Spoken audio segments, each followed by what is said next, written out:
Assalamu alaikum. It's me Abdul Ghaffar and welcome to computer class. Computer class में जीअं त तव्हां कल्ह रैम जा टाइप पढ़िया हुया कल्ह तव्हां रैम जा टाइप पढ़िया हुया अॼु तव्हां पढ़ंदो रोम जा टाइप्स ठीकु आहे।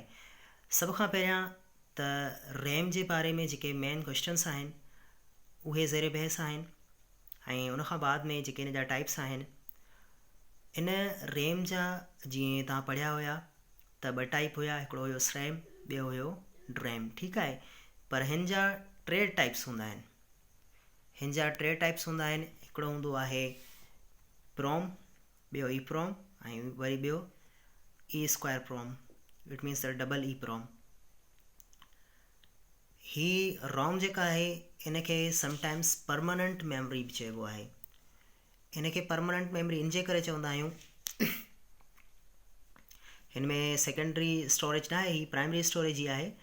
अच्छा, त कुझु जेके स्टूडेंट्स आहिनि उहे इन में कंफ्यूज़ हूंदा आहिनि त सर जेकॾहिं ही परमानेंट मेमोरी बि आहे पोइ हीअ सेकेंडरी मेमोरी छो न आहे, ही प्राइमरी मेमोरी छो आहे? त उन लाइ तव्हांखे सम्झणो इहो पवंदो त जेका प्राइमरी मेमोरी हूंदी आहे उहा हिकु त नंढी हूंदी आहे। प्राइमरी मेमोरी जेका हूंदी आहे हिकु त नंढी हूंदी आहे, ॿी स्लो हूंदी आहे एंड उनखां अलावा उन में जेके प्रोग्राम्स हूंदा आहिनि न उहे स्टोर थियल हूंदा आहिनि या उहे स्टोर थींदा आहिनि। हाणे जीअं असां वटि रैम आहे त रैम में कुझु जेके असां करंटली कमु कंदा आहियूं पिया, वर्क कंदा आहियूं, उहो उन में स्टोर थींदो आहे। ऐं रोम जेका हूंदी आहे रोम में वरी परमानेंट स्टोर थियल हूंदा आहिनि, इंस्ट्रक्शन्स हूंदा ॿिन्हिनि में इंस्ट्रक्शन्स ई आहिनि। जेका प्राइमरी मेमोरी हूंदी आहे उन में छा सेव हूंदा आहिनि, उन में सिर्फ़ु ऐं सिर्फ़ु इंस्ट्रक्शन सेव हूंदा आहिनि। पर जेका सेकेंडरी स्टोरेज हूंदी आहे उन सेकेंडरी स्टोरेज में तव्हांजा फाइल्स बि सेव हूंदा आहिनि, उन में तव्हांजा इमेजिस, उन में तव्हांजा वीडियोस, उन में तव्हांजा साउंड्स, उन में तव्हांजी मल्टीपल डेटा जेका हूंदी आहे उहा सॼी सेव हूंदी आहे, ठीकु आहे। त सेकेंडरी स्टोरेज जेका हूंदी आहे उन में तव्हां हर शइ सेव करे सघो था।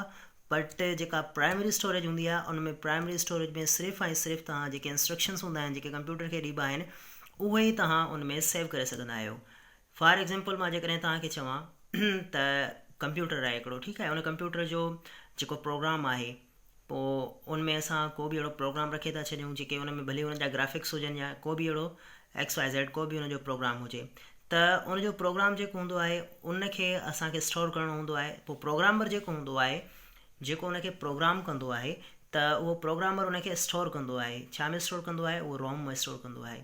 ऐं रोम उहा मेमोरी आहे जेका at the time of manufacturing जॾहिं उहो कंप्यूटर मैन्युफैक्चर थींदो आहे, जॾहिं कंप्यूटर ठहंदो आहे त जेको प्रोग्रामर हूंदो आहे उहो उन खे उन में जेके इंस्ट्रक्शन्स हूंदा आहिनि उहे इंस्ट्रक्शन्स उन में स्टोर कंदो आहे। प्रोग्रामर जेको हूंदो आहे उहे जेके इंस्ट्रक्शन्स हूंदा आहिनि उहे इंस्ट्रक्शन्स उन में स्टोर कंदो आहे ऐं उहा जेका हूंदी आहे कॾहिं बि तब्दील न थी सघंदी आहे। जेको कंप्यूटर हूंदो आहे उहो ख़राबु थी वेंदो आहे, ख़तमु थी वेंदो आहे, पर जेका उनजी डेटा हूंदी आहे, जेके इंस्ट्रक्शन्स उन में सेव हूंदा आहिनि उहे न त डिलीट थींदा आहिनि, नई वरी उन्हनि में का बि चेंजिंग आणे सघिबी आहे। पर जेका रैम हूंदी आहे उहा रैम उन में करंटली जेके बि थींदा आहिनि, कमु थींदा आहिनि, जेके बि फॉर एग्ज़ाम्पल तव्हां MS ऑफिस हलायो पिया ऐं उन MS ऑफिस में जेको तव्हां कमु कयो पिया उन में जेके इंस्ट्रक्शन्स उनखे मिलंदा पिया, जेके तव्हां उनखे इंस्ट्रक्शन्स ॾींदो, हिकिड़ा इंस्ट्रक्शन हूंदा आहिनि जेके कंप्यूटर खे प्रोग्रामर जे तरफ़ खां मिलियल हूंदा आहिनि, हिकिड़ा इंस्ट्रक्शन्स हूंदा आहिनि जेके उनखे यूज़र जे तरफ़ खां मिलियल हूंदा आहिनि। उमेद कजे थी त ॻाल्हि तव्हांखे सम्झ में ईंदी हूंदी। हिकिड़ा इंस्ट्रक्शन्स हूंदा आहिनि जेके कंप्यूटर खे प्रोग्रामर जे तरफ़ खां मिलियल हूंदा आहिनि, जेके परमानेंट हूंदा आहिनि, ऐं उनखां अलावा कुझु इंस्ट्रक्शन्स अहिड़ा हूंदा आहिनि जेके यूज़र जे तरफ़ खां मिलियल हूंदा आहिनि, जेके टेम्पररी हूंदा आहिनि।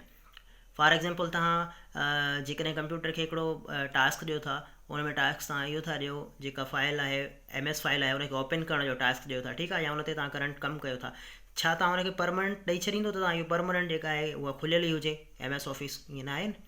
उनजे करे कुझु जेके इंस्ट्रक्शन्स हूंदा आहिनि उहे टेम्पररी हूंदा आहिनि, कुझु जेके इंस्ट्रक्शन्स हूंदा आहिनि उहे परमानेंट हूंदा आहिनि। हाणे परमानेंट जेके हूंदा आहिनि उहे छा में हूंदा आहिनि? उहे रोम में हूंदा आहिनि, ऐं जेके टेम्पररी हूंदा आहिनि उहे रैम में हूंदा आहिनि, ठीकु आहे। हाणे रोम जे अबाउट जेके क्वेश्चन्स आहिनि जेके तक़रीबन टेस्टुनि में ईंदा रहंदा आहिनि, तक़रीबन पास्ट पेपर्स में ही मुंहिंजे अखियुनि जे अॻियां गुज़रंदा रहंदा आहिनि, ठीकु आहे। त हिननि खे तव्हां सुठे तरीक़े सां यादि करे छॾिजो त जीअं जेकॾहिं को बि मेमोरी जे अबाउट को बि अची थो वञे क्वेश्चन त उनखे तव्हां सही तरीक़े सां सॉल्व करे सघो। रोम जेका आहे उहा stands for read only memory, ठीकु आहे। It can be read, can not be right. ही जेका हूंदी आहे सिर्फ़ु हिन खे पढ़ी सघिबो आहे। फॉर एग्ज़ाम्पल अच्छा रीड ऐं राइट में कहिड़ो फ़र्क़ु हूंदो आहे? कुझु स्टूडेंट्स इन जे बारे में बि कन्फ्यूजन जो शिकार हूंदा आहिनि त सर जेका डेटा आहे उहा हुन में रीड ऐं राइट जा ऑप्शन्स हूंदा आहिनि। हाणे रीड ऐं राइट जो ऑप्शन्स ईअं हूंदो आहे त जेका रीड उहा डेटा थींदी आहे जेका माना चेंज न थी सघंदी आहे, ठीकु आहे, डेटा जेका चेंज न थी सघंदी आहे उहा उनखे असां चवंदा आहियूं त इहा रीड थिए थी। बाक़ी जेका डेटा हूंदी आहे जेका इट मीन्स दैट रीड बि करे सघिजे ऐं राइट बि करे सघिजे। हाणे उनजो तव्हांखे मां एग्ज़ाम्पल ॾियां थो। जेको तव्हां वटि सी डी रूम हूंदो आहे, सी डी रोम जेका, ठीकु आहे, सी डी रोम हूंदो आहे हिकिड़ो, त उहो सिर्फ़ु तव्हांजी जेका डेटा हूंदी आहे उनखे रीड कंदो आहे। ॿी डेटा ॿियो हूंदो आहे जंहिंखे चवंदा आहियूं राइटेबल, री राइटेबल, ठीकु आहे, उहो छा कंदो आहे, उहो राइट बि कंदो आहे डेटा तव्हांजी। इट मीन्स दैट तव्हांजा जेके सी डी हूंदियूं आहिनि, डिस्क हूंदियूं आहिनि, उन्हनि खे तव्हां उन्हनि ते पंहिंजी जेका डेटा आहे उहा राइट बि करे सघंदा आहियो। इट मीन्स दैट कॉपी करे सघंदा आहियो, ठीकु आहे। उनखां पोइ आहे instructions in ROM prepare the computer for use. हाणे इंस्ट्रक्शंस जेके हूंदा आहिनि उहे कंप्यूटर खे तयारु कंदा आहिनि, इस्तेमालु माना क़ाबिल बणाईंदा आहिनि छाजे, इस्तेमाल जे। कीअं उनखे क़ाबिल बणाईंदा आहिनि? जेके इंस्ट्रक्शंस आहिनि उन में परमानेंट जेके मिलियल हूंदा आहिनि कंप्यूटर खे, उहे उनखे क़ाबिल बणाईंदा आहिनि। उनखां पोइ आहे these instructions can be read only but can not be changed और डिलीटेड। हाणे छा आहे त जेके इंस्ट्रक्शंस हूंदा आहिनि उहे असां उनखे पढ़ी सघंदा आहियूं, सिर्फ़ु उनखे रीड करे सघिबो आहे, बाक़ी उनखे कॾहिं बि चेंज न आहे करे सघिबो, न ई वरी उनखे डिलीट करे सघिबो आहे, ठीकु आहे। उनखां पोइ आहे it's not possible to write new information or instructions in to the ROM. छा थींदो आहे, असां इनखे नथा चेंज करे सघूं कॾहिं बि। जेका इंफॉर्मेशन हूंदी आहे, जेका डेटा हूंदी आहे, उहा रोम में न त असां हिनखे चेंज करे सघूं था, न ई वरी असां हुनखे डिलीट करे सघूं। इहो का बि कॾहिं बि पॉसिबल न आहे। कंप्यूटर भली ख़राबु थी वञे, पुराणो थी वञे, छा बि थी वञे, पर असां हुनखे जेका हुनजी डेटा आहे उहा असां हुन में रोम में जेका आहे इंस्टॉल थियल आहे उनखे असां चेंज नथा करे सघूं, ठीकु आहे। उनखां पोइ आहे ROM stores data instructions permanently. जेका डेटा हूंदी आहे उहा ही परमानेंट स्टोर कंदी आहे, ही परमानेंट स्टोर कंदी आहे रोम। हाणे हालांकि आहे प्राइमरी स्टोरेज, आहे प्राइमरी स्टोरेज, पर डेटा परमानेंट स्टोर कंदी आहे।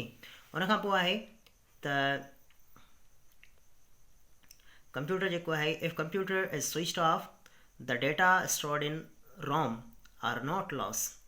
हाणे हिकिड़ी मेमरी हूंदी आहे वॉलेटाइल, ॿी हूंदी आहे नॉन वॉलेटाइल। हिकिड़ी हूंदी आहे वॉलेटाइल, ॿी हूंदी आहे नॉन वॉलेटाइल।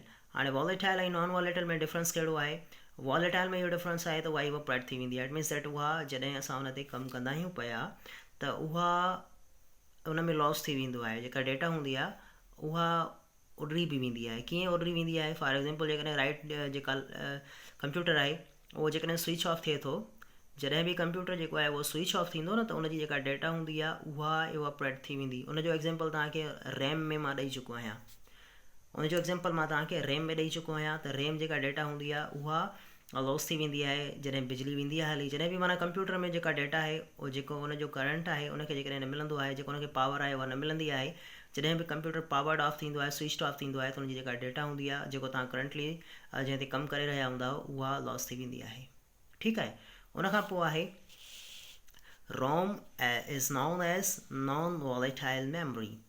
रोम जेका हूंदी आहे उनखे असां नॉन वॉलेटाइल मेमरी चवंदा आहियूं। ROM is known as non-volatile memory. The information in ROM is stored by manufacturer. The information in ROM is stored by the manufacturer. Manufacturer जेको हूंदो आहे उहो ई जेका डेटा हूंदी आहे उहा उन में स्टोर कंदो आहे, छा में? रोम में, ठीकु आहे। हाणे आहे त टाइप्स जेके आहिनि रोम जा घणा टाइप्स आहिनि? 3 टाइप्स आहिनि। हुन जा तव्हां पढ़िया हुया रैम जा 2 टाइप्स हुया, हिन जा 3 टाइप्स आहिनि। हिकिड़ो आहे PROM, programmable read only memory, programmable read only memory. उनखां पोइ आहे ईप्रोम, हिकिड़ो आहे प्रोम, ॿियो आहे ईप्रोम। हाणे ईप्रोम इन जी जेका फुल फॉर्म आहे उहो आहे erasable programmable read only memory. ही छा आहे? Programmable read only memory. ही आहे erasable programmable read only memory. जेको हेठां ईंदो उहो हूंदो electrically erasable programmable read only memory.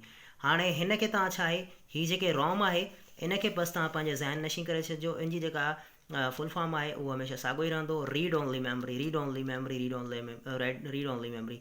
हाणे हिते थर्ड जेके आहिनि, टी जेके आहिनि उन में read only memory, read only memory, read only memory, but हिननि जी जेका स्टार्टिंग में जेके आहिनि उन्हनि जा त लेटर्स जेके आहिनि उन्हनि जी तव्हांखे फुल फॉर्म यादि करिणो पवंदो। हिते जेको आहे उहो आहे प्रोग्रामेबल रीड ओनली मेमरी, हिते आहे erasable programmable read only memory, हिते आहे electrically erasable programmable read only memory.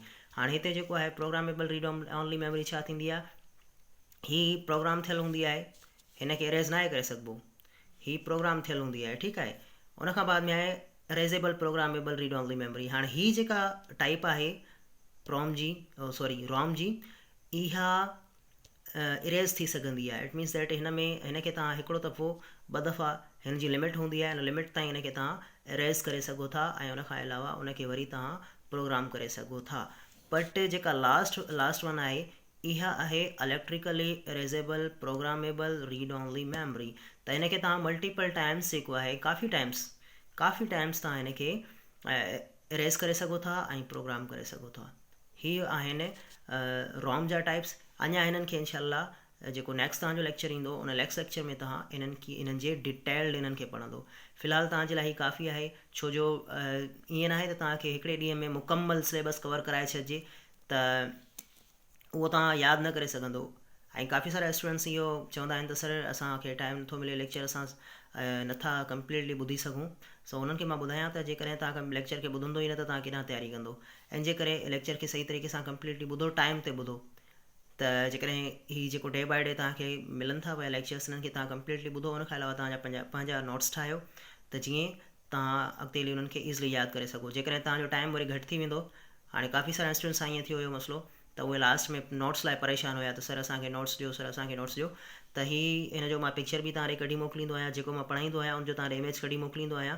इन सां ईअं थींदो आहे त हीअ तव्हां वटि सम्झो त नोट्स ई आहिनि। काफ़ी स्टूडेंट्स पुछा कंदा आहिनि नोट्स लाइ, हीअ तव्हां वटि नोट्स ई आहिनि। हितां तव्हां पंहिंजा हैंड रिटन ठाहींदो त तव्हांखे ईअं थी वेंदो, आसानी थींदी, तव्हांखे यादि करण में तमामु घणी सवलाई थींदी। छो जो जॾहिं तव्हां लिखंदो त हुन में तव्हांजा सभु जेके सेंसिस आहिनि उहे कमु कंदा। एट मीन्स तव्हां ॾिसंदो बि हिननि खे, ठीकु आहे। उनखां बाद में तव्हांजी ज़बान ते बि ईंदो, तव्हां हिनखे रीड कंदा वेंदो त तव्हांजी ज़बान ते बि ईंदो। उनखां बाद में वरी तव्हां हिननि खे राइट कंदा वेंदो।